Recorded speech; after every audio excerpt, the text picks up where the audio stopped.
लागलू सोना सड़िया में परी लागलू। देखिए रितेश बाबा के लिए एक बार आप सब जोरदार से ताली बजाएं सब।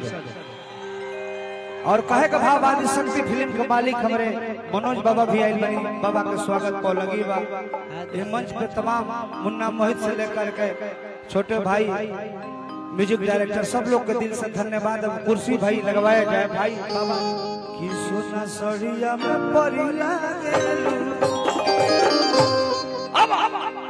एगो गाना कॉल रहने कि दिल में बढ़ता बेचैनी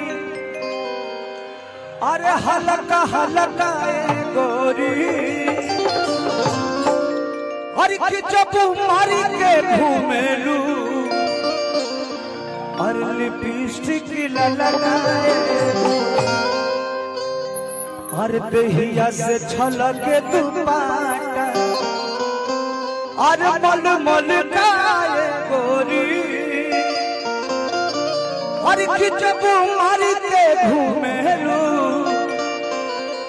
अरे लिपस्टिक लगाए। आप सब काफी प्यार आशीर्वाद दिले बने और यूट्यूब भाई लोग तार लोग खाती गावत ने गाना अब कि हर हरी हरी हरी लागलू सोना सड़िया में परी लागलू। भाई हर हरी हरी हरी लागलू सोना सड़िया में परी लागलू। देखिए रितेश बाबा के लिए एक बार आप सब जोरदार से ताली बजाएं सब। और कहे का भाव आदि शक्ति फिल्म के मालिक हमारे मनोज बाबा भी आए बनी। बाबा के स्वागत को लगी बा ये मंच पे तमाम मुन्ना मोहित से लेकर के छोटे भाई म्यूजिक डायरेक्टर सब लोग के दिल से धन्यवाद। अब कुर्सी भाई लगवाया जाए भाई बाबा जी एक कि हर हरी हरी हरी लागलू सोना सड़िया में परी लागलू।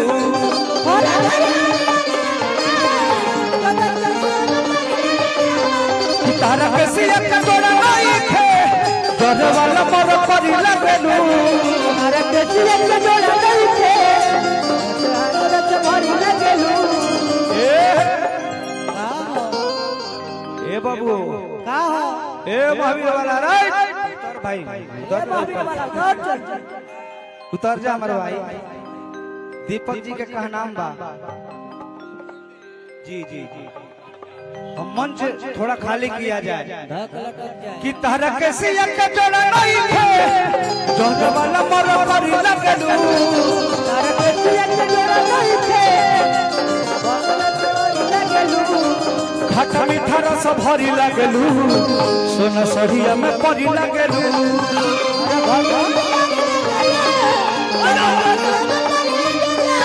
कि हर हरी हरी हरी लागलू सोना सड़िया में परी लागलू।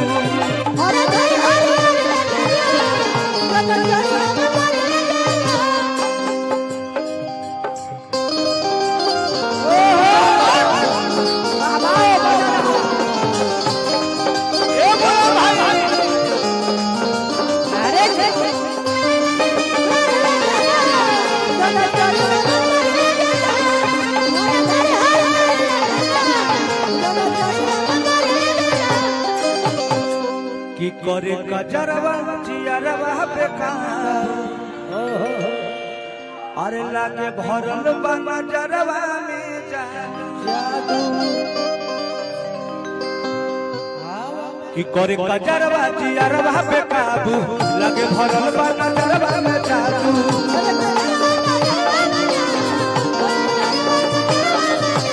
हवा में उड़ती उड़ाव चलेलू लागे के फिल पर साव चलेलू। हवा में उड़ती उड़ाव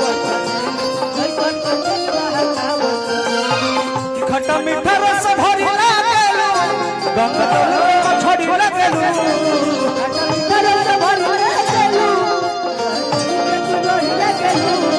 खट्टा मीठा रस भरी लागलू गंगा जल में मछली लागलू।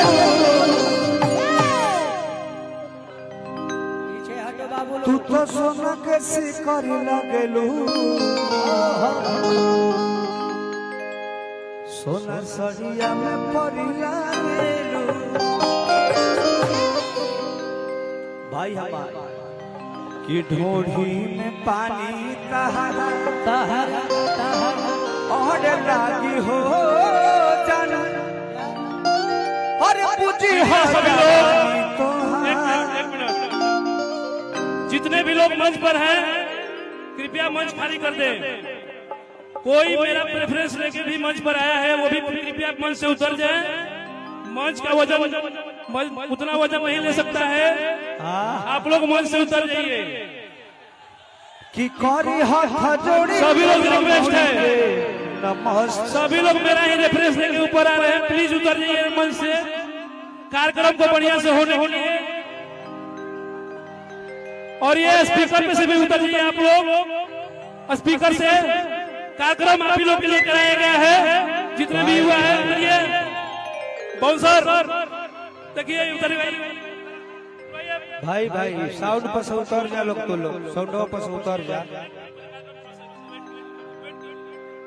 आप लोग उतर जाइए प्लीज। आप लोग उतरिए। आप ही लोग के लिए कार्यक्रम कराया गया है। स्टेज इतना वजन नहीं ले सकता है जितना आप लोग हैं यहाँ पर। जो भी मेरे करीबी हैं कृपया आप लोग भी उतर जाइए। जो भी मेरे करीबी है, क्योंकि यहाँ पर जितने भी लोग हैं हमारे करीबी हैं तभी यहाँ पर आए हैं। तो जो भी मंच पर है सभी लोग उतर जाइए प्लीज। मैं रिक्वेस्ट कर रहा हूँ आप सभी से, आप लोग उतर जाइए। उतर जा लोग, हमारा राजा राजा हो। कार्यक्रम को बढ़िया से होने दीजिए। मेरे जो भी रिलेटिव हैं वो सभी लोग उतर जाइए। अमीरपुर चिटवानी के भी जो भी साथी लोग हैं आप लोग भी उतर जाइए। उतरना जा, उतरिए आप लोग भी। चलिए मंच खाली कीजिए आप लोग। मैं किसी को प्रेफरेंस नहीं दिया हूँ मंच पर आने के लिए। इतना शानदार मंच आप लोग के लिए बनाया गया है, ना कि किसी और के लिए। आप लोग मंच से उतर जाइए प्लीज। ना उतरना जा। आप सभी का मैं सम्मान करता हूँ, लेकिन कार्यक्रम में कोई डिस्टर्बेंस नहीं होना चाहिए। आप लोग लाइन में उतरिए, उतरिए।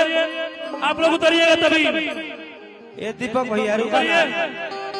ए राजा लड़ना है, उतरना जा।